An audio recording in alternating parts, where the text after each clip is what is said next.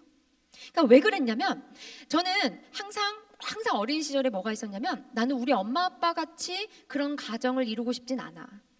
그래서 엄마 아빠가 불행하셨던 거랑 다르게 나는 행복한 가정을 이루고 싶어. 이런 열망이 굉장히 가득한 사람이었습니다. 여러분, 제가 무슨 이야기를 하려고 하냐면 제가 아까 앞에서 야동 중독이나 모든 것들 다 통틀어서 중독에 잘 빠지는 사람들의 공통적인 큰 특징이 하나 있더라는 거예요. 그게 바로 무엇이냐면 결핍을 느끼는 사람들이라는 거예요. 여기서 말하는 결핍이라고 하는 것은 쉽게 얘기해서 애정입니다. 애정 결핍이에요.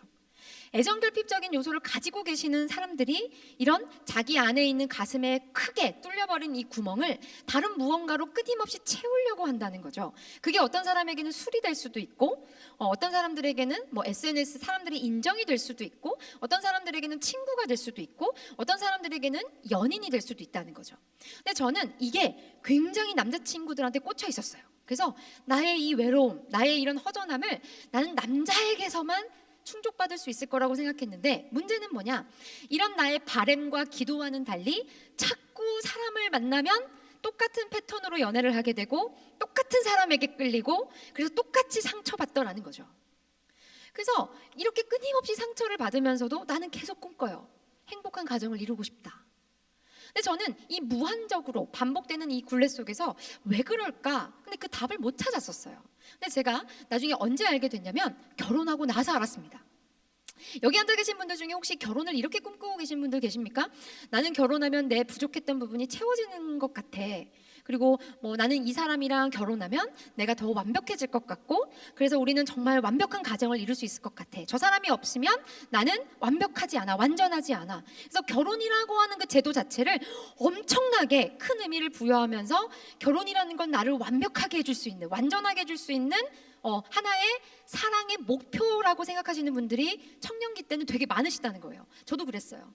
사랑을 너무 낭만적으로 심장 두근거리고 그래서 저 사람이랑 평생 붙어 있고 싶은 그런 마음으로 결혼을 시작했는데요. 제가 왜 결혼하고 나서 현타가 왔냐면, 그러고 나서 어느 날 어른들의 말이 하나도 틀린 게 아닌 게, 어른들이 그러잖아요. 양말 어떻게 벗는지, 치약 어떻게 짜는지 가지고 부부가 싸운다. 그래서 저는 처음에 그 이야기 들었을 때 아니 이렇게 사랑하는 사람이랑 사는데 그런 것 따위가 무슨 문제야 이렇게 생각했거든요. 근데 어느 날 제가 남편이랑 밥을 먹다가 남편이 밥 먹는 모습이 꼴 보기가 싫어지는 거예요.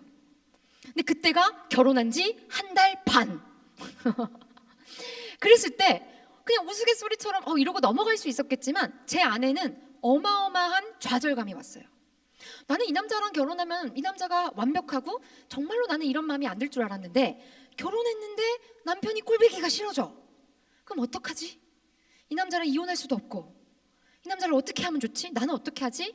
그러면서 제가 알기 시작한 게 뭐냐면, 타인에게 문제가 있는 경우들도 물론 있어요. 우리가 뭐 유독 어떤 정말 나를 속이고 나를 완전히 힘들게 하는 그런 나쁜 잘못된 연애 패턴으로 상대를 힘들게 하는 그런 연애도 있지만, 근데 이걸 잘 생각해 보셔야 돼요. 내가 근데 나쁜 여자 나쁜 남자를 한 번이면 족한데 나는 매번 연애할 때마다 비슷한 사람에게 끌린다. 비슷한 걸로 상처받는다, 비슷한 걸로 자꾸 부딪힌다 하시는 분들은 어쩌면 타인에게 문제가 있다기보다는, 상대에게 문제가 있다기보다는 내 안에서부터 그 문제가 시작됐을 수도 있다는 거예요. 그래서 저는 그 시작점에 대해서 지금 얘기하고 싶은 겁니다. 여러분, 그래서 그 시작점을 알기 위해서는 여러분들이 내가 이런 관계 중독적인 부분이 있지는 않은지를 점검해 보셔야 됩니다. 그래서 제가 좀 더 들어가 보면, 우리가 보통 이제 성인들에게 애착 유형이 세 가지가 있다라고 이야기를 합니다. 뭐 여러분 SNS 요즘 뭐 방송에서도 굉장히 많이 요즘 나오는 개념이긴 한데, 전문가들에 따라서는 이 세 가지 유형을 뭐 5가지 혹은 7가지로 나누기도 해요. 근데 너무 많이 나누면 복잡하잖아요. 그래서 3가지로 큰 덩어리로 여러분에게 말씀을 드리도록 하겠습니다. 지금부터 이 설명을 들으시면서 여러분은 내가 어떤 유형인가를 점검해 보셔야 돼요. 제가 왜 갑자기 성교육 막 이렇게 막 하는데 막 섹스나 스킨십 이런 막 본격적인 이야기를 안 하고 제가 왜 이 얘기를 하냐면, 저도 초반에 이제 청년들이나 학생들 대상으로 성강의 했었을 때 굉장히 그런 섹스나 스킨십 이런 부분에 되게 포커스를 맞추고 강의했던 적이 있었거든요. 근데 제가 이 강의 방향이 틀렸다라는 걸 알게 됐어요. 이유가 뭐냐? 내가 보통은 어떤 유형인지를 내 스스로를 파악하고 나서 그 다음에 내 연애를 들여다봐야 되는데, 이런 관계 중독을 가지고 계시는 분들은 결론적으로 육체적인 관계에 굉장히 취약하세요. 연애를 할 때마다 사랑을 확인받고자 하는 방식들이 조금 다르기 때문에 제가 이런 나의 모습을 점검하신 상태에서 그 다음에 다뤄야 되는 주제가 그것이기 때문에 오늘은 이 부분을 좀 더 다루는 겁니다. 여러분, 애착 유형이 크게 3가지인데 이 말 그대로 애착이라고 하는 것은 왜 애착 유형이라고 이야기를 하냐면, 내가 어렸을 적에 기억도 하지 못하는 우리 부모님과의 관계 속에서 비롯된 지금의 나의 모습이기 때문에 애착 유형이라고 이야기를 하는 거예요. 첫 번째, 애착 유형의 큰 것 중에서 첫 번째가 뭐냐면 안정형입니다. 이 안정형인 사람들은 문제가 없어요. 그냥 연애도 물 흐르듯이 합니다. 그냥 기분 좋을 때 기분 좋고, 기분 나쁜, 당연히 기분 나쁠 때 기분 나쁘고, 전혀 문제 없이 물 흐르듯이 연애하시는 분들은 문제가 없어요. 부모님하고도 애착 관계가 굉장히 안정적으로 형성되어 있으신 분들이에요. 근데 두 번째, 세 번째 제가 지금부터 말씀드린 이 2개의 유형이 관계 중독에 해당하는 유형이다라고 보시면 좋을 것 같아요. 두 번째가 어떤 유형이냐면 불안형 애착 유형입니다. 이 불안형 애착 유형이라고 하는 것은 무엇이냐면요, 여러분 쉽게 얘기해서 부모님이 일관되게 사랑을 주지 않았을 때, 그때 이 애착 유형이 나옵니다. 쉽게 얘기하면 이거죠. 엄마 아빠가 자기가 기분이 좋을 때에는 애를 너무 사랑해요. 우리 아들, 우리 딸 이렇게 사랑해요. 근데 똑같은 상황 속에서 만약에 부모님이 자기가 기분이 안 좋아요, 상황이 안 좋을 때는 똑같은 상황 속에서 똑같은 반응이 안 나와요. 본인이 기분이 안 좋을 때는 아이를 방목하거나, 아이한테 갑자기 화를 낸다거나 짜증을 낸다거나, 아이를 감정적으로 이렇게 대하신, 이렇게 일관적이지 않은 양육의 형태를 보인 환경에서 자란 경우에는 이 불안형 애착 유형을 성인기에 가지기가 쉽다라고 이야기를 합니다. 불안형은 정말 말 그대로요, 불안하게 연애하시는 분들이에요. 그리고 아이러니하게도 불안한 상태를 안전하다라고 느끼세요. 잠깐 예를 들어 볼게요. 제가 용호 오빠한테 사겨요. 근데 제가 용호 오빠한테 자기야 뭐해? 라고 톡을 보냈어요. 그러면 용호 오빠가 지금 예배 시간이잖아요. 저렇게 막 하나님을 이렇게 바라보고 있는데 어디 감히 핸드폰을 보겠어요? 그래서 용호 오빠가 핸드폰을 안 봤어. 안 봤는데 보통의 안정형인 사람들은 맞아, 오빠가 2시부터 예배 드리지, 1시 반부터 예배 드리지, 그래서 지금 내 폰 확인을 못하는 거겠지, 마치면 오빠가 답장을 주겠지, 그리고 자기 할 일을 해요. 근데 불안형인 사람들은 어떤 사람들이냐, 오빠가 왜 카톡 답장을 안 하지? 요즘 오빠가 나한테 마음이 좀 식은 것 같았는데, 나한테 예전에는 혜민아 일어났어 이라고 보냈는데 요즘은 혜민아 일어났어 이렇게 보내는 것만 봐도 오빠가 나에 대한 사랑이 식은 것 같아. 근데 이거 봐, 오빠가 그래서 나한테 톡 확인도 안 하잖아. 어쩌면 그 교회에서 나 말고 다른 언니랑 둘이 시간 보내는 건 아닐까? 나 말고 다른 여자한테 더 마음이 가서 나한테 그러는 건 아닐까? 이러면서 온갖 시나리오를 써요. 그래서 이런 사람들은요, 연락 문제에 굉장히 예민하게 반응합니다. 그리고 상대가 24시간 동안 뭐 하는지를 다 알고 싶어요. 네가 언제 똥을 싸는지도 알고 싶어.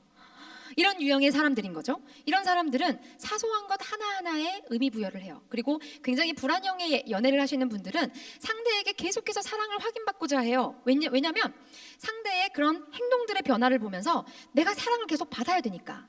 그래서 이렇게 질문을 많이 합니다. 자기야, 나 사랑해? 근데 여러분 이 질문을요 한 번 하면 괜찮아요. 안정형인 사람들도 이런 질문을 할 수 있어요. 자기야 사랑해? 나 사랑해? 얼마만큼 사랑해? 근데 이 불안형이신 분들은 매일마다 해요. 틈만 나면 해요.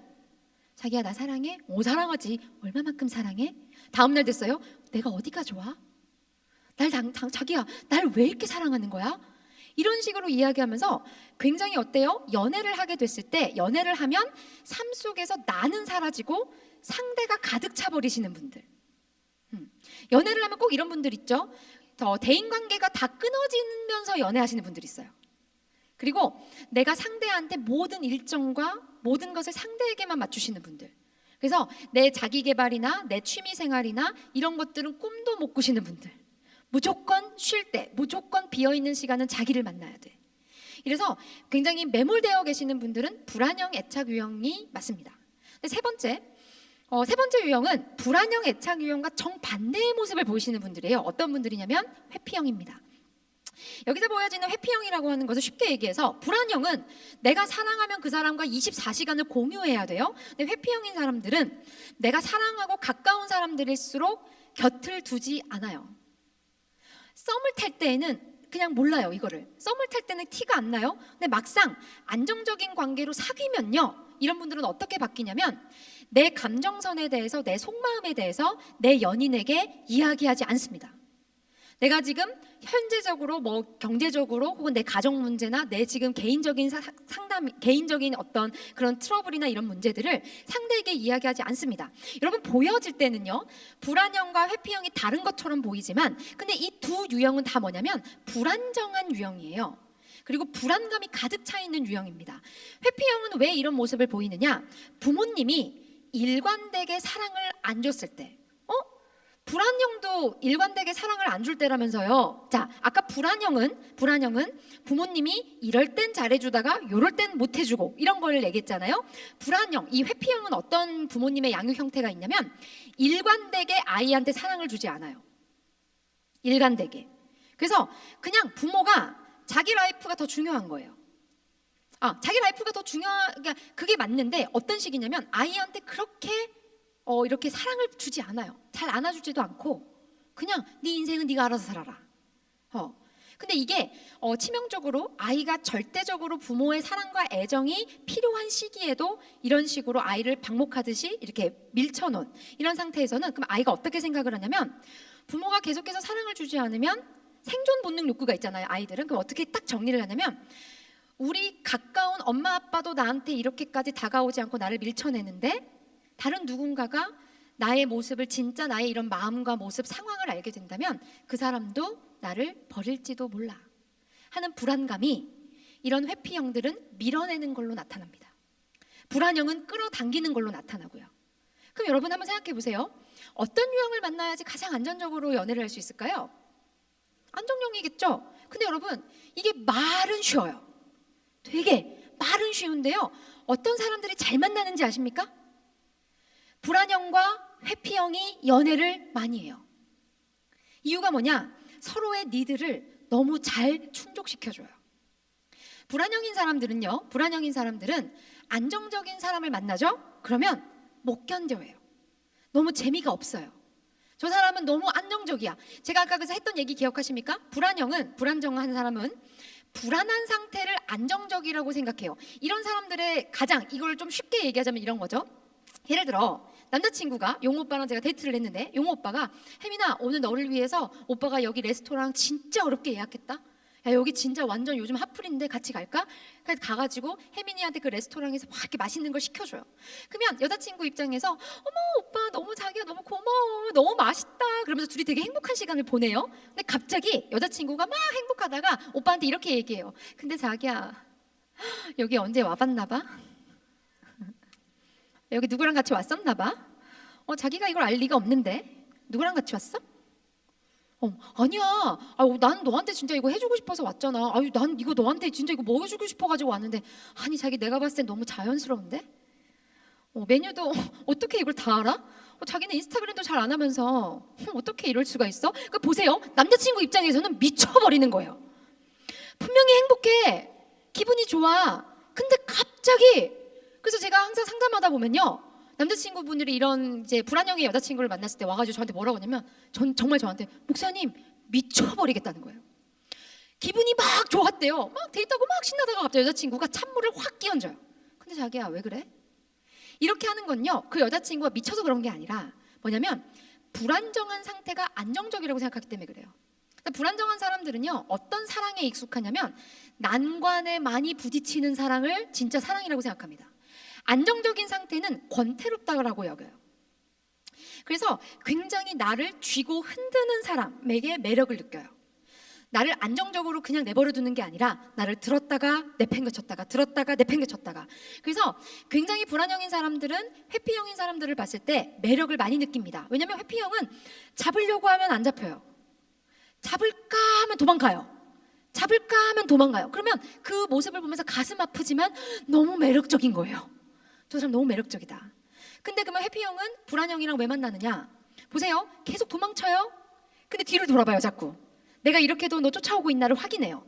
근데 안정형인 사람하고 회피형은 잘 안 만나는 이유가 뭐냐면, 안정형인 사람은 가만히 이러고 있거든요. 근데 회피형이 지 혼자 멀리 가잖아요. 그러면 안녕 하고 인사해요. 안정형은 너는 내가 싫은가 보다 안녕 이러고 가는데, 불안형은 쫓아가요. 그러니까 회피형은 어떤 안정감을 거기서 느끼냐면, 내가 이렇게 도망가도 얘가 자꾸 쫓아오잖아. 그러니까 내가 이렇게 도망가도 자꾸 사랑을 확인받는 거예요. 얘가 나를 쫓아오는 거 보니까 얘는 역시 날 사랑해. 하지만 잡히진 않아요. 그러니까 두 사람이 잘 맞아요. 그래서 여러분, 여러 가지 저희가 커플 상담을 해보고 부부 상담을 해봤을 때 왜 이렇게 저희는 소통이 안 될까요? 왜 남편은 이렇게 감정 표현이 안 될까요? 왜 이렇게 와이프는 저한테 집착할까요? 이런 걸 가만히 보면요, 대부분 이런 유형을 몰라서 그러는 경우들이 많더라. 그럼 여러분, 여기서 좌절스럽지 않습니까? 저도 처음에 이 강의 딱 들었을 때, 강의가 아니라 제가 공부를 했을 때 무슨 생각이 들었냐면, 야, 난 망했네. 그럼 난 망했다. 왜냐면 여러분 아까 제 사진 보셨죠? 저는 누가 봐도 정혜민 목사는 너무 막 온실 속 화초처럼 예쁘게 잘 자랐을 거야. 아니요, 여러분, 저는 굉장히 아까도 말씀드렸지만 깨어진 가정 속에서 자랐습니다. 그래서 나는 우리 엄마 아빠처럼 저렇게 안 살 거야 라는 마음을 가지고 계속 남자친구를 만나고 그랬는데, 제가 솔직히 딱 요거 개념을 알고 나서 힘이 딱 빠져버리는 거예요. 왜냐면 억울하지 않으세요? 여기에서 지금 관계 중독, 나 관계 중독인 것 같다 하시는 분들은 어떤 좌절감이 오냐면, 아니 내가 우리 부모를 선택했어? 내가 우리 가정 환경을 선택했어? 내가 태어나니까 그냥 이런 집안이야. 나는 그리고 내가 기억도 하지 못하는 그것 때문에 지금의 내 연애가, 내 사랑이 이렇게 힘들다고? 그럼 너무 억울하잖아요. 그럼 어떻게 해야 돼? 끝난 건가? 라고 생각하신다면, 그래서 여러분, 제가 여기 유형에 쓰진 않았습니다만 안정형으로 회복되는 방법이 있더라는 거예요.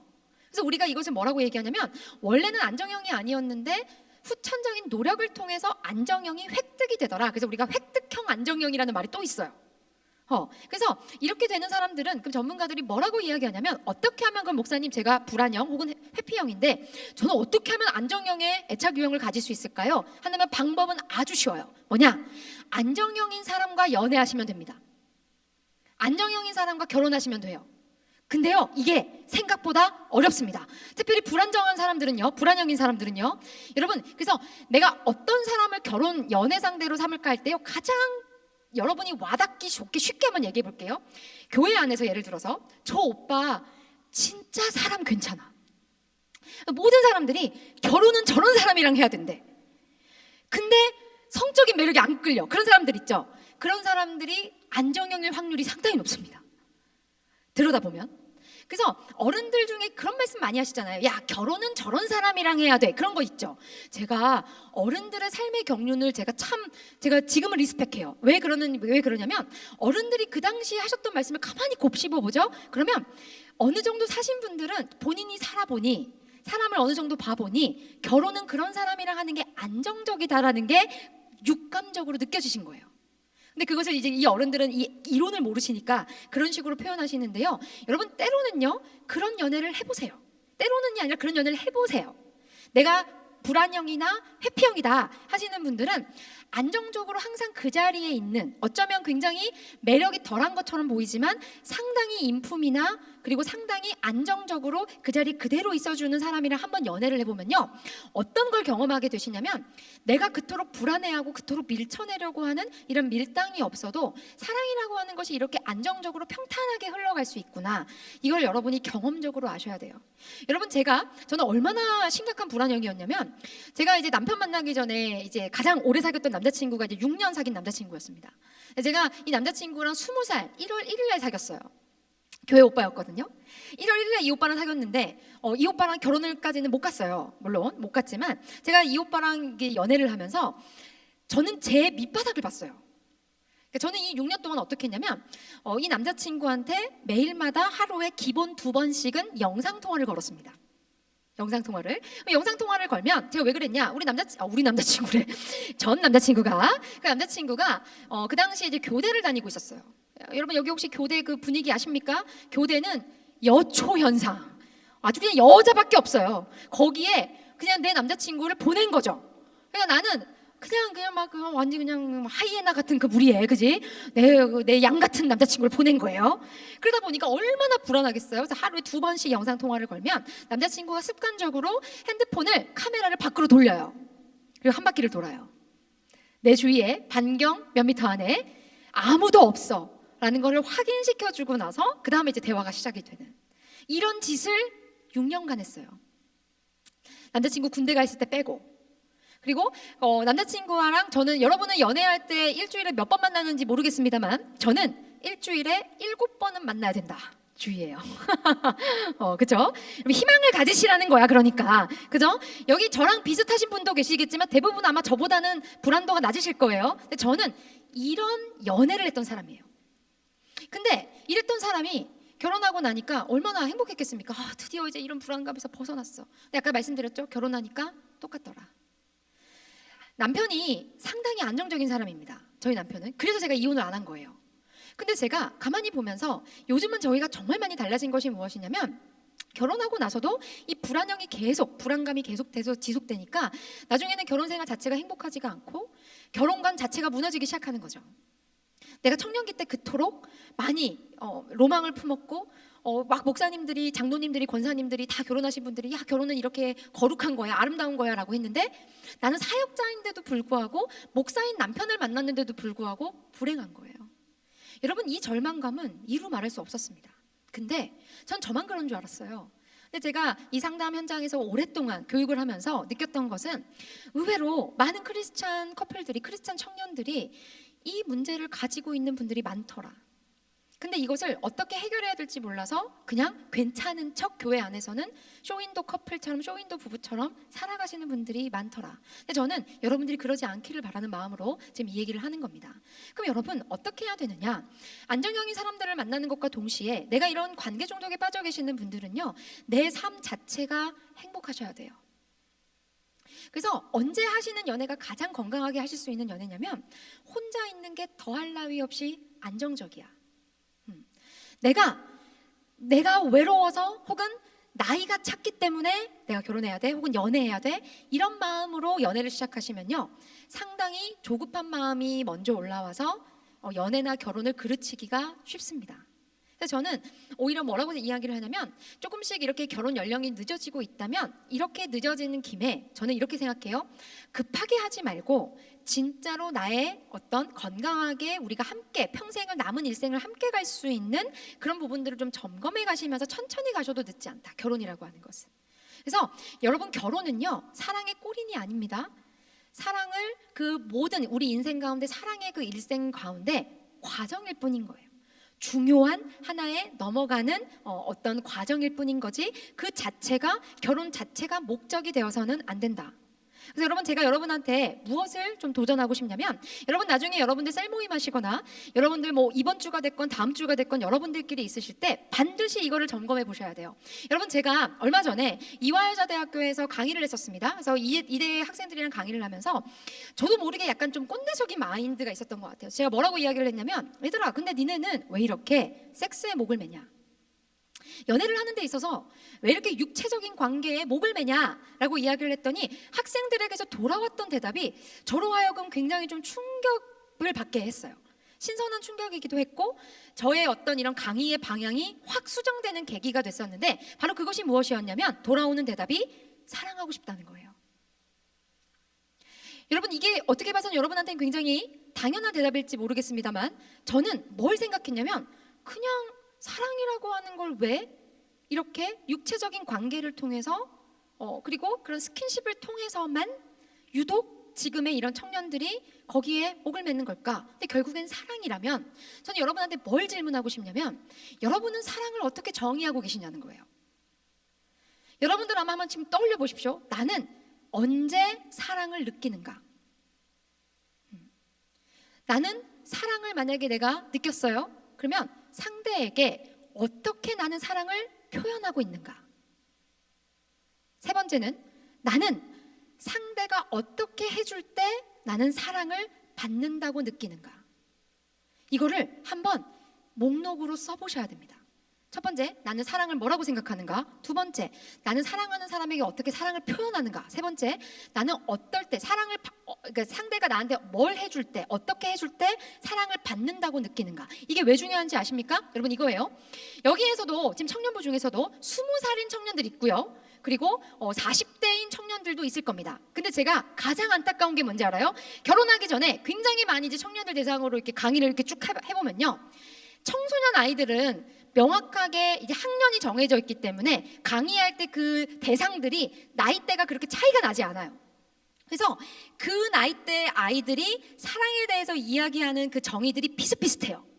근데 청년들은요, 나이 폭이 일단은 되게 크죠. 20살부터 40대 이상까지. 그렇다면 저는 여기에서는 어떤 사랑에 대한 이야기들이 나와야 되냐면 여러분 20대 초반의 사랑의 정의와 40대 이상의 청년들이 내리는 사랑의 정의는 달라야 합니다. 달라야 해요. 근데 여전히 많은 청년들은 자꾸 결혼이란 연애에 대해서 이야기할 때 물론 예전보다는 덜하더라도 사랑이라는 것을 어떻게 느끼세요라고 얘기하면 심장이 터져버리는 그런 기분, 심장이 폭발할 것 같은 설렘, 이런 걸 가지고 감상적이고 로맨틱한 정의로만 사랑을 정의하시는 분들, 물론 뭐 직장 생활하시는 분들은 거기에 덧붙여서 경제적인 요건이나 조건이나 이런 것들을 좀 더 보긴 하시겠지만 그런 거는 차치하더라도 여러분이 정말로 사랑에 대해서 정의할 때 사랑의 어떤 연애의 관계로 탁 들어갔을 때 나는 직장 생활을 함에도 불구하고 나는 연애만 시작하면 그냥 직장 생활은 어떻게든 괜찮고 나는 상대가 더 중요해 라고 하신다면요, 여러분은 여러분의 물리적인 나이와 상관없이 여전히 사랑에 대한 정의는 10대, 20대 초반의 사랑의 정의에 머물러 있을 확률이 상당히 높습니다. 달라져야 돼요. 이 사랑에 왜 정의가 필요하냐? 사랑의 정의를 만약에 40대인데도 불구하고 나는 심장 터지는 연애를 하고 싶다. 저도 연애라고 하는 것은, 사랑이라고 하는 것은 호르몬의 그런 작용이 아예 필요 없다라고 얘기하는 건 아니에요. 근데 그것만 사랑이야 라고 생각하시는 분들이 결혼하면 무슨 문제가 발생하냐면 결혼이 10년이 지나고 20년이 지나면 상대에 대한 이런 설렘의 그 호르몬적인 작용은 떨어지게끔 되어 있습니다. 근데 그때 많은 분들이 착각하는 게 나는 사랑이 끝났어 라고 생각해요. 거기서부터 문제가 발생해요. 그래서 제가 권태기를 겪고 있는 커플들을, 장기 커플 있죠. 장기 커플들을 상담할 때 항상 하는 얘기가 뭐냐면 맨날 오면, 부부도 마찬가지고 뭐 장기 연애하시는 분들도 맨날 오면 뭐라고 하냐면 초반에는 이 남자가 그러지 않았다는 거예요. 초반에는 이 여자가 안 그랬다는 거예요. 근데 지금은 안 그런다는 거예요. 여러분, 연애 초반에는 물론 이렇게 할 수 있어요. 저도 그 짓 해봤거든요. 이런 거죠. 한 집이 한 1시간 정도 떨어져 있어요. 근데 맨날 이러죠. 자기야, 오늘 우리 헤어지기 너무 싫다, 그치? 그러면 오빠가 이러죠. 우리 혜민이 오빠가 데려다 줄게. 오빠 되게 좋아하시네요. 뭐 형제님, 좋아하시네요. 오빠도 너랑 헤어지기 싫어. 오빠가 너 데려다 줄게. 그 집까지 가요. 1시간을 가요. 1시간을 갔는데 또 여기 오면은 자기야 너무 헤어지기 싫다. 자기가 나 데려다 줬으니까 내가 이번엔 자기 데려다 줄게. 그 오빠 집에 또 가요. 자, 이 짓을 그래요. 사귄 지 한 달 동안은 할 수 있다. 미친 짓을. 그지? 할 수 있어요. 길바닥에서 1-2시간을 버리는 짓, 이런 건 할 수 있는데 보세요. 3년이 됐어요. 4년이 됐어요. 근데도 이 짓을 계속해. 다음날 학교 일찍 가야 되고 혹은 아침 일찍 중요한 미팅이 있고 업무적인 프로젝트가 있는데도 이 짓을 하면서 잠을 맨날 못 자고 다크서클 내려오고 그래도 나는 사랑을 유지해야 돼. 이렇게 한다면 그건 건강한 사랑이 아니라는 거예요. 근데 우리는 여전히 너무나도 많이 성인답지 못한 사랑에 대한 모습들을, 변천사를 인정하지 않고 싶어 한다. 이 유아틱한 이런 굉장히 낭만적인 사랑에만 머물러 있으면 결혼 생활이 불행합니다, 여러분. 제가 왜 이렇게 구체적으로 얘기하느냐? 저희 부부가 올해 이제 11년 차가 됐습니다. 결혼한 지 11년 차가 돼가지고 저희가 얼마 전에 한 달 전쯤에 저희가 남편이랑 제가 둘 다 이제 베트남에서 강의 일정이 들어와서 잘 됐다 그래가지고 애를 데리고 가족여행, 이제 사역 겸 가족여행을 갔어요. 가서 이제 아이를 재워놓고 남편이랑 둘이 앉아서 우리의 지난 10년을 돌아본 거죠. 결혼 생활을 돌아보면서 참 좋기도 하고 참 나쁘기도 하고 뭐 이런 점은 좋았고 이런 막 이렇게 얘기를 하는데, 저희 남편을 제가 그때 앉아가지고 교육을 시켰던 게 무엇이었냐면, 저희 남편이 이러는 거예요. 혜민아, 근데 초반에는 네가 나 만났을 때 자기야 이러면서 제가 그랬대요. 맞짱 이랬대요. 애교를 엄청 부렸는데 요즘은 왜 그런 애교가 없어? 넌 난 사랑하지 않아? 갑자기 난데없이. 그래서 제가 뭐라고 했냐면, 앉아보라고. 우리가 사랑을 다시 재정의할 때가 됐다고. 그러니까 제 입장에서는 뭐냐면, 그렇게까지 막 버선발로 막 달려나서 자기야 이렇게 안기지 않더라도 내 입장에서는, 저는 항상 우리 남편이 어디 들어오면 저는 항상 제가 무슨 일을 하고 있고 뭘 하고 있어도 항상 현관문에 나가서 고생했네 여보 왔어? 이렇게 하는 게 저는 사랑인 거예요. 근데 이런 사랑의 코드에 대해서 서로 정리하고 정의하지 않으면, 한쪽은 나는 계속 이 남자를 사랑하고 있다고 생각했는데 저 남자 입장에서는 우리 와이프가 나에 대한 사랑이 식었다고 서운함이 계속 싹트고 있는 거죠. 부부간의 관계도 마찬가지예요. 그래서 여러분들의 사랑에 대한 정의를 점검해 보셔야 됩니다.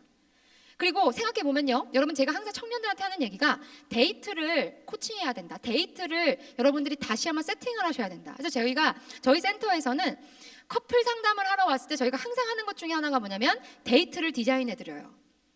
데이트 디자인한다는 말 되게 낯설죠? 왜냐하면 한번 질문해 볼게요. 여러분, 데이트할 때 뭐 하세요?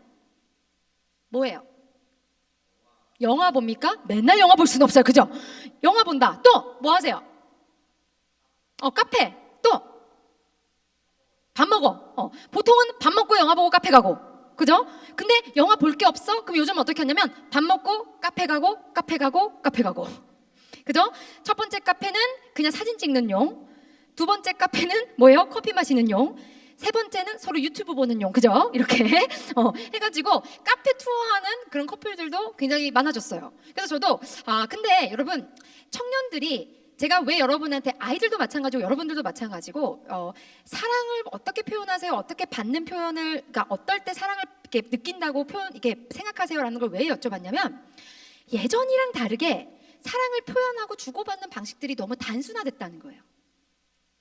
생각해 보세요. 저랑 비슷한 연배이신 분들은 아마 아실 겁니다. 저도요, 제가 좋아하는 오빠한테 막 사랑 고백할 때 어떻게 했냐면 편지도 쓰고요, 그리고 십자수 쿠션도 만들고요, 그리고 그놈의 종이약, 그죠? 그놈의 종이약을 왜 그렇게 열정적으로 접었는지 모르겠어요. 종이약도 접고 꽃도 접고, 그러면서 사랑한다는 표현을, 그리고 사랑을 서로 확인할 수 있는 다양한 방식들이 있었어요. 근데 요즘은 어떠냐? 핸드폰이 있죠. 예전에는 저 때만 해도 막 핸드폰이 있어서 막 그런 데가 아니었으니까 편지도 쓰고 다이어리도 주고받고 이랬는데, 요즘은 어떻습니까? 사랑 고백도 카톡으로 해요. 이별 통보도 DM으로 해요. 이런 시대 속에서 데이트 구조가 너무 단순해졌어요. 그러다 보니까 바쁜 생활 속에서 데이트를 하면 겨우겨우 한다는 건 밥 먹어야 되고 커피 한 잔 정도 마시는 거. 이러다 보니까 커플들이 이 데이트의 유형이 너무 단조로워지니까 나중에 어떻게 되는지 아십니까? 어느 정도 되면 그래서 모텔을 갑니다. 모텔을 가요, 청년들이. 그래서 데이트 장소 중에 이렇게 바뀌어요. 나중에는 밥 먹고 영화를 보든 아니면 뭐 카페를 가든 항상 밥이랑 카페는 있고, 그 다음에 야 우리 그냥 어디 좀 들어가가지고 편하게 쉬면서 같이 넷플이나 유튜브 같이 보면서 그냥 있을까? 그래가지고 다 모텔로 가더라는 거예요. 그래서 청년들이 데이트하는 코스, 데이트하는 방식들이 너무 단조로워지다 보니까 여기에 발맞춰서 섹스를 하고 하는 이런 이슈들이 청년들에게는 사랑이라고 하는 키워드와 함께 섹스가 같이 나올 수밖에 없겠구나라는 게 제가 현실적으로 와닿았어요. 근데 여전히 여기에 있어서도 교회 안에서 온도차가 있지 않습니까? 근데 제가 오늘 여러분에게 시간이 없어서 혼전순결, 섹스 이걸 어떻게 성경적으로 바라봐야 되냐 이런 이야기는 안 한다 할지 몰라도, 여러분, 제가 계속 말씀드리는 것은 건강하게 내가 성을 뭐라고 정의를 내리고 어떻게 관계를 맺어가야 되고 어떻게 사랑을 해야 되고, 그럼 나는 왜 이런 사랑의 패턴을 보이는지를 개별적인 나의 스스로의 이런 바라보는 관찰력이 떨어지면요, 계속해서 겉으로 드러나는 그 이슈에만 함몰이 된다는 거예요. 이런 불안형인 애착 유형이신 분들은요, 특별히 내가 진한 사랑의 확인을 받을 수 있는 가장 강력한 도구로 신체적인 접촉을 굉장히 중요하게 생각합니다. 그래서 대부분 섹스 문제를 가지고 이렇게 오셔서 저희 센터에서 상담하시는 분들 있죠. 뭐 남자친구, 여자친구와의 이런 문제 가지고 상담하시는 분들, 저는 섹스 문제 자체를 가지고 얘기하기 전에 그분의 연애 패턴이나 이런 것들을 쭉 이렇게 같이 이야기를 나누거든요. 나누다 보면 왜 제가 이 얘기를 나누느냐, 그리스도인들은 특별히 섹스라고 하는 혼전순결의 이슈와 맞물려서 굉장히 여기 안에서 죄책감을 너무 많이 이제 가지고 계시다 보니까 이 죄책감에 휘말려서 나는 죄를 저지른 사람이에요 라는 죄책감이 하나가 덧붙여지니까 이 불안형인 사람들이 이 종교적인 죄책감까지 얹어버리면요, 이걸 억누르다 못해서 이게 자꾸 폭발시킨다는 거예요. 이게 역효과구나라는 것을 제가 현장에서 알게 됐어요. 그래서 제가 오늘 여러분한테는 덤덤하게 이 얘기를 하는 이유는 그것입니다. 그러면 여러분, 어떻게 하면 내가 이런 중독적인 부분에서 나올 수 있을까? 다른 거 아닙니다. 연애의 자존감을 높이셔야 돼요. 우리가 흔히 자존감 높여라 이런 얘기 되게 많이 하는데, 제가 가장 싫어하는 말 중에 하나가 이거예요. 자존감 높여라. 그럼 저는 so what? 그래서 어쩌라고? 어떻게 올리라고? 그래서 제가 여러분에게 여러분이 현실 속에서 사용할 수 있는 저만의 팁, 제가 저희 내담자들이 찾아왔을 때 항상 제가 전후 몇 년 동안 이것을 하고 있고, 왜냐면 저는 극도의 불안형이라고 말씀드렸잖아요. 제가 지금도 현장에서 제가 제 삶을 위해서 하고 있으면서도 저희 센터에 이 문제 가지고 찾아오는 청년들이나 학생들한테 제가 솔루션으로 내드리는 아주 쉬운 팁을 하나 말씀드리면서 한번 마무리를 해보도록 하겠습니다. 여러분, 목사님, 저는 너무 의기소침해요. 저는 연애할 때마다 이런 부분에 있어서 너무 힘들어요. 그래서 저는 뭔가 연애할 때 행복하지가 않아요 하시는 분들은요, 자기 스스로에 대한 존중감을 높이시는데 가장 먼저 첫 번째, 지금 오늘 집으로 돌아가시면서요, 집 근처에 있는 아무 문방구점이나 들어가세요.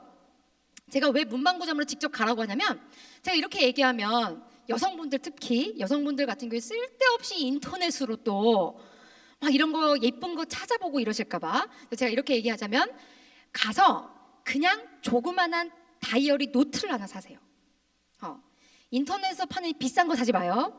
그냥 편하게 언제건 내가 백 안에 넣고 다닐 수 있는 노트를 하나 사시라.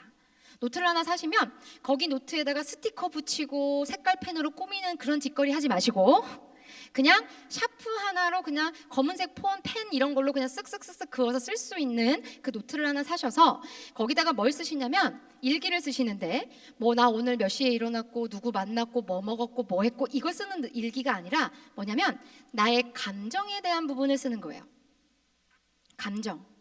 여러분, 제가 이제 청년들 대상으로 이제 진로 특강이나 아니면 뭐 취업 특강이나 이런 것들 많이 나갈 때 굉장히 이제 청년들 이렇게 보면은 자기계발서, 여기서도 이제 자기계발서 달고 사시는 분들 많으시죠. 근데 자기계발서에서 특별히 어떤 뭐 사업적인 성공이나 대인관계에서 성공을 이야기할 때 항상 빼놓지 않고 등장하는 이슈가 자존감이거든요.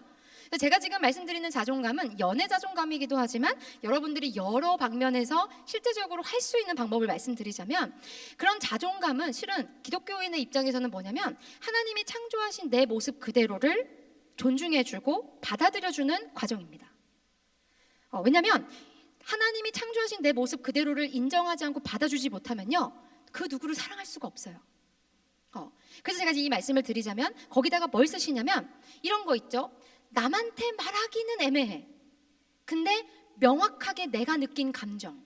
예를 들어 볼게요. 오늘 제가 교회 왔어요. 교회 와가지고 여기 이렇게 복도에서 용호 오빠를 만났어요. 그래서 제가 용호 오빠한테 오빠 안녕 하고 내 딴에는 되게 밝게 인사를 했는데, 오빠가 나를 봤는지 못 봤는지 살짝 나를 쳐다보는 것 같긴 했는데 인사도 안 받고 휙 하고 옆에 방으로 들어가 버렸어요. 그러면 저 오빠가 나를 대놓고 무시한 건지, 대놓고 뭐 어떤 날 진짜 못 본 건지 그건 모르겠지만, 쟤 지금 나 무시한 거야? 라는 마음이 훅 올라왔다면 그 훅 올라오는 마음을 누구한테 말하기는 되게 애매해. 근데 나는 그걸 감정을 분명히 느꼈잖아요. 그런 걸 쓰시라는 거예요. 예를 들어서 나랑 막 먹는데 어떤 애가 막 예를 들어서 예배 드리기 전에 야 이거 젤리나 갖고 왔는데 진짜 맛있다면서 젤리를 다 나눠주는데 나한테만 안 줬어. 근데 여러분 이거 되게 서운한 거예요. 누구한테는, 그치? 다 나눠주는데 뭐야 나는 바로 옆에 있었는데 나한테는 안 줬어. 근데 이걸 가지고 가서 왜 나한텐 젤리 안 줘? 난 그 젤리 좋아하는 건 아니지만 왜 나한테 젤리 안 줘라고 말하기는 애매한데 나는 서운함을 느꼈어. 그러면 그런 감정을 쓰시는 거예요. 제가 왜 이걸 쓰라고 하냐면 거기 안에 있는 그 노트를 가만히 살펴보면요, 내가 한없이 찌질해 보일 겁니다. 그래서 저는 저희 내담자들한테 우리는 찌질함 노트를 쓰는 거예요 라고 얘기를 해요. 근데 왜 그렇게 쓰냐면 다른 거 아니에요. 그 모습도 나이구나. 우리는 보통 기독교인들은 더 특별히 얘기했어요. 상대를 미워하면 안 돼. 질투하면 안 돼. 다 사랑해야 돼. 근데 여러분 되게 아이러니한 게 뭔지 아십니까? 사랑에 대해서 이야기하는 크리스찬들이 사랑을 몰라요. 어떻게 사랑해야 되는지 몰라요. 여러분 오늘 혹시 생각해 보셨어요? 오늘 여러분이 들었던 설교 가운데, 오늘 불렀던 불렀던 찬송가의 찬양의 가사 가운데, 오늘 읽었던 성경의 본문 가운데 사랑이라는 말이 어마어마하게 많이 나왔을걸요? 여러분 교회에서는 처음 보는 사람한테, 옆에 있는 사람한테 당신이 있어서 행복합니다, 당신을 사랑합니다라는 말을 되게 편하게 해요. 근데 여러분 당장 내일 직장 가가지고 옆자리에 앉아있는 이 대리님한테 이 대리님 당신을 사랑합니다 그렇게 얘기하면 큰일 나요. 그죠? 이건 뭐냐? 교회에서 사랑이라는 말을 굉장히 많이 하지만 구체적으로 어떻게 사랑하는지를 모른다? 그렇다면 여러분은 어쩌면 여러분 스스로를 사랑하고 있는 방법조차도 모르는 경우들이 많다는 거죠. 거기서부터 차곡차곡 쌓아가십시오. 그래서 그 노트는요 꽉 안 채워도 돼요. 한 글자를 쓰셔도 괜찮고요, 한 줄을 써도 괜찮고요, 매일 안 써도 괜찮아요. 그렇게 계속 쓰시다 보면요, 내가 근데 왜 그렇게 억울한 마음이 들었을까? 젤리를 안 줬을 때 왜 나는 갑자기 욱하면서 왜 눈물까지 핑 돌았을까? 그렇게 이야기하면서 그러면 그러죠. 아, 나는 보니까 맞아, 누군가가 나를 무시하는 것 같고, 그리고 내가 어디에서 소속감을 느끼지 못하고, 내가 그러면 굉장히 억울하기도 하고 속상하기도 하고 그런 성향인가 봐. 자기 스스로에 대해서 인정해 주는 거예요. 그 모습 그대로를 받아주는 거예요. 그리고 또 하나가 이렇게 하나를 하시고, 두 개는 뭐냐면, 하나 더 마지막으로 이건 뭐냐면, 여러분이, 저는 주의가 어떤 주의냐면 매일마다 편하게 할 수 있는, 간단하게 할 수 있는 자기 장치가 필요하다. 그래서 저는 매일마다 핸드폰 들고 다니잖아요, 그죠? 그래서 제 핸드폰을 딱 켜보면요, 제 핸드폰은 저는 항상 이제 스케줄러를 보거든요. 스케줄러를 딱 트면요, 저는 항상 체크를 해놓습니다. 어떤 체크를 해놓냐면, 저는 이거를 몇 년 동안 지금 했기 때문에 제 핸드폰에는 그 저의 스토리들이 쫙 이렇게 있는데, 딴 거 아니고요, 하트표로 저는 표시를 해놔요, 저만의. 그래서 예를 들어 이런 거죠. 내가 오늘 감정 컨트롤을 굉장히 잘했어. 그러면 초록색 하트. 근데 오늘은 망했어. 그러면 검은색 하트. 오늘은 잘하려다가 못했고 뭔가 찝찝해. 그러면 갈색 하트. 이런 식으로 해서 색깔이나 개수를 통해서 그거를 그냥 자기 전에 혹은 다음날 아침에 일어나서 그 전날을 회상하면서 그거를 체크합니다. 그럼 여러분 어떤 동기부여가 나타나냐면, 제가 어제 이제 봤거든요. 제가 뭔지 모르는데 뭔지 얘기할 수는 없지만 그저께 검은색 하트가 2개였어요, 제 달력에. 그럼 저는 다음날 아침에 눈 떠서 무슨 생각을 하냐면, 검은색 하트가 1개도 아니고 2개였어. 내가 감정적으로 너무 컨트롤을 못하고 내가 힘들었구나. 그러면 오늘은 내가 적어도 초록색까지는 아니더라도 갈색 정도의 상태로까지는 오늘 조금 힘을 한번 내보자 라는 동기부여가 돼요. 그리고 여러분 제가 이것을 1년 동안, 2년 동안, 3년 동안 쭉 했더니요, 데이터가 쌓이잖아요. 그럼 나중에 저는 항상 이 연말이나 이럴 때 쭉 제가 스케줄러를 그냥 이렇게 한눈에 시각적으로 보이니까요, 쭉 보면서 패턴이 읽혀져요. 아, 내가 어떨 때 예민해지고 어떤 주기에 내가 이렇게 하는지가 또 보여요. 그게 공통적으로 나타나는 지점들도 있거든요. 그래서 여러분 이런 식으로 굉장히 작지만 매일마다 할 수 있는, 그냥 이거 5초면 가능해요. 이거를 하냐 안 하느냐, 그것에 따라서 자꾸 자연스럽게 나를 존중하는 것들이 세워지는 거예요. 여러분 그래서 저는 항상 이렇게 얘기합니다. 자기계발서 청년들이 계속 붙잡고, 연예계발서도 그죠, 연애 책도 계속 들고 있는데 결론이 뭔지 알아요? 여러분들이 어떤 책을 읽든, 어떤 연애 책을 읽든, 어떤 자기계발 책을 읽든지 간에 항상 이런 지적인 욕구가 있으신 분들이 넘어지는 치명적인 어떤 약점 중에 하나가 뭐냐면, 그 저자의 책을 딱 읽죠? 그러면 우와 하면서 감탄하게 되는 책이 있어요. 그러면 감탄하고 끝이야. 그래서 우리가 이것을 뭐라고 얘기하냐면, 그냥 딱 보고 그냥 대신 카타르시스를 느껴요. 그리고 짜릿함을 느끼면서 내가 마치 이 책의 저자가 이야기하는 그런 사람이 된 것 같은, 그렇게 만족감을 느끼고 아무것도 안 한다? 그러면 똑같이 돌아갑니다. 자존감이라는 것도 그런 거예요. 그래서 당장에 조금이라도 행동을 하시라고 하는 것이 바로 그것입니다. 이렇게 하시면 여러분 관계 속에서 상당히 많은 변화를 느끼시게 될 겁니다. 그래서 여러분 연애 자존감이 높으신 분들은 연애할 때 어떤 일이 이제 발생하냐면, 저희 내담자 중에 저랑 최장기간으로 연애 상담 받으신 분이 5년 받으신 분이 있어요. 이분은 그냥, 그래서 제가 상담료가 이분이 감당이 되실까 했는데 아예 이분은 인생을 여기에 걸었어요. 본인이 다른 사람이 되기 위한.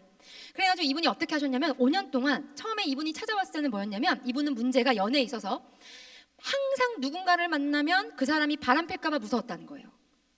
근데 여러분 이분 최근에 저랑 제가 여기 광양 내려오기 전에 바로 지난주 금요일날 제가 저랑 마지막 상담을 하고 제가 여기 내려왔는데, 그분이랑 이제 대화를 하면서 제가 참 되게 놀라웠던 게 뭐였냐면, 이분이 이제 뭐라고 얘기하시는지 알아요? 이렇게 얘기를 해요.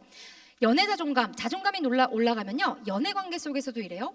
저 사람이 만약에 내가 용호 오빠랑 사귀는데 자존감이 낮은 사람들은 용호 오빠가 바람필까 봐 계속해서 연락하고 사랑을 확인받고 이러는데요, 연애 자존감이 딱 올라가죠. 그러면 바람필 놈들은 감시해도 바람핀다, 이걸 일단 알아요. 그러고 나서 어떻게 얘기를 하냐면, 네가 만약에 나를 두고 바람을 펴? 그러면 그건 나의 문제가 아니라 그건 너의 문제야. 그리고 네가 나같이 훌륭한 이런 완벽한 이런 좋은 사람을 네가 네 발로 걷어찬 거야. 그럼 누가 손해야? 내가 손해가 아니라 네가 손해야. 그러니까 그리고 차라리 이렇게 바람핀 거 들킨 게 잘 됐다, 다행이다, 이런 거 모르고 저 사람이랑 결혼했으면 어쩔 뻔했어 내 인생, 이렇게 하니까 훨씬 더 사람을 만날 때 건강하게 거리를 두고 연애할 수 있더라는 거죠. 그렇다고 해서 그 사람을 밀어내느냐, 그게 아니에요. 온전히 나 스스로를 사랑할 수 있을 때 우리는 타인도 사랑할 수 있습니다. 그래서 여러분들이 좀 이제 정리를 해보자면, 건강하게 연애한다는 것, 우리는 보통 이제 기독교적으로 성경적으로 연애한다는 것을 생각했을 때 아주 1차원적으로 이렇게 생각해요. 같이 예배드리러 가, 같이 큐티해, 같이 찬양 집회 가서 데이트해, 그리고 가요는 절대로 안 들어, 차에 계속 CCM이 흘려 퍼지게 하고, 그리고 노래방 가더라도 당신은 사랑받기 위해 태어난 사람 부르고, 그죠? 이런 겉으로 보여지는 종교적인 행위를 통해서, 기독교적인 행위를 통해서 연애하는 것이 기독교적인 연애다라고 1차원적으로 생각하시는데요, 틀렸습니다. 그거는 기본적으로 필요한 부분이기도 하겠죠. 하지만 이걸 넘어서서 우리가 얼마만큼 사랑에 대해서 어떻게 정의를 내리고 있고, 어떻게 우리는 건강한 관계를 정의하고 있고, 우리는 정말로 그렇게 대화하고 있고 소통하고 있는지를 여러분들이 보시면 그 모든 것들이 하나님께서 말씀하신 성경적인 기독교적인 연애라는 것을 아실 수 있을 거예요. 하나님이 인간을 성적인 존재로 창조하셨다. 저는 이 말 안에 하나님이, 아까 우리 형제님이 말씀하셨죠? 태초에 하나님께서, 그죠? 우리 인간을 창조하실 때 남자와 여자로 창조하셨다. 창조부터 시작했다는 것은 무엇이냐면, 우리가 이 세상 속에서 살아가는 모든 과정들, 모든 관계, 모든 이야기들이 다 성경적인 거라는 거예요. 거기 안에서 우리는 좀 더 구별되어서 좀 더 다른 사람들이 이 경계선을 무너뜨리고 자꾸 사람들은 사랑하니까 괜찮아 라고 하는 그 지점을 우리는 기독교인으로서 어떻게 균형을 맞추고 어떻게 건강한 관계의 그 바운더리를 지켜가면서 이 부분을 소통할 수 있을 것인지를 찾아가는 것이 기독교적인 연애입니다. 그래서 여러분, 섹스에 대한 문제, 스킨십에 관련된 문제 때문에 고민하고 계시는 커플들이 있다면 전 좀 이렇게 말씀드려요. 건강하게 대화한다는 것이 무엇인지를 배우셔야 됩니다. 먼저. 많은 크리스찬 커플들이 자꾸 스킨십 문제에서 넘어지는 이유가 뭐냐면, 자꾸 둘이 은밀하게 그런 일들이 벌어지는데도 불구하고 이것을 그 어느 하나가 대놓고 터놓고 솔직하게 이야기를 하기에는 뭔가 어색하기도 하고, 그리고 뭔가 이런 문제를 얘기하기에는 아직 우리가 준비가 안 된 것 같기도 하고, 그래서 대부분의 크리스찬들은 혼자 이 문제를 가지고 혼자 골방으로 들어가요. 그래서 혼자 결단하고 혼자 결심하고 안 그래야지. 근데 다음에 또 그런 상황이 되면 언제 그랬냐는 듯이 이러면서 또 넘어가고 또 죄책감 가지고 또 교회로 오고, 이런 것보다는 이 문제에 대해서 그래서 건강한 이런 이야기를 할 수 있는 건강한 멘토와 함께 같이 이런 부분에 대해서 건강하게 성에 대한 이야기들을 나누면서 우리 커플들 안에서 이 문제를 어떻게 해결해야 되는지에 대한 건강한 소통 방식을 배우는 것이 훨씬 더 현실적이고 훨씬 더 성경적인 접근이라는 것을 여러분이 아셨으면 좋겠어요. 그렇게 하기 위해서는 상대는 어떤 유형인가, 나는 어떤 유형인가, 우리는 왜 이런 데이트의 유형을 보이고 있는가를 먼저 점검해 보시는 것이 필요하다. 그래서 오늘 이렇게 말씀을 드렸습니다. 그래서 여러분, 아름답게 사랑할 수 있었으면 좋겠어요. 결혼이라고 하는 것을 단순하게 추상적으로 하나님이 주신 건강한 거룩한 거야. 그래서 제가 제일 어제도 제가 실은 서울에 있는 삼일교회에서 제가 계속 이제 3일 뭐죠? 결혼 예비학교 강의를 가고 제가 이제 막 가는데 갈 때마다 제가 항상 하는 얘기가 뭐냐면 결혼이라고 하는 것은 꼬린이 아니라 사랑을 해나가는 과정 가운데 중요한 하나의 단계이다.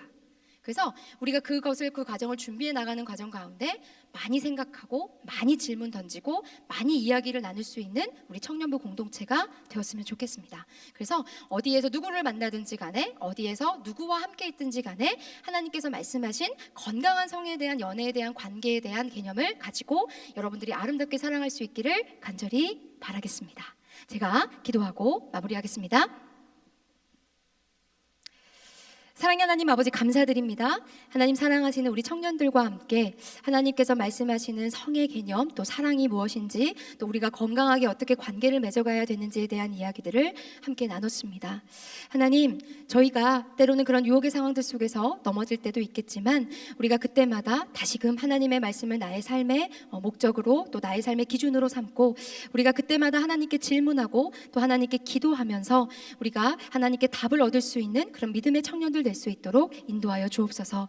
그래서 이 세상 가운데 이 세상의 그 가치관 가운데 그냥 휩쓸려 가버리는 것이 아니라 하나님의 선하시고 기뻐하시고 온전하신 뜻이 무엇인지를 올바르게 바르게 분별해낼 수 있는 우리 그런 믿음의 귀한 청년들 될 수 있도록 인도하여 주옵소서. 감사드리며 이 모든 말씀 예수님의 이름으로 기도드렸습니다.